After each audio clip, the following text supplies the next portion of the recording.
আমাদের সহকর্মীকে বলবো যে আপনারা আগামীকালকে সারাদিনের কর্মবিরতি দিয়ে সবাই সকালে বাংলাদেশের সকল প্রতিষ্ঠানের তেল, বিদ্যুৎ এবং গ্যাস আপনারা জানেন, এবং পানি, এবং আপনারা জানেন যেই কয়লা খনি থেকে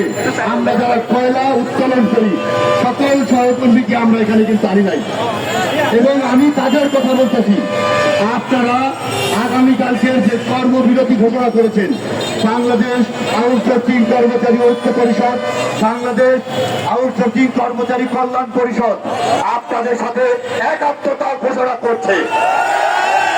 এবং সেই ক্ষেত্রে যতক্ষণ পর্যন্ত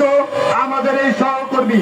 আমাদের এইখানে না পৌঁছবে ততক্ষণ পর্যন্ত আমাদের এই অবস্থান চলতেই থাকবে। এবং আপনাদেরকে জানাচ্ছি, অলরেডি আমাদের স্বাস্থ্য বিভাগের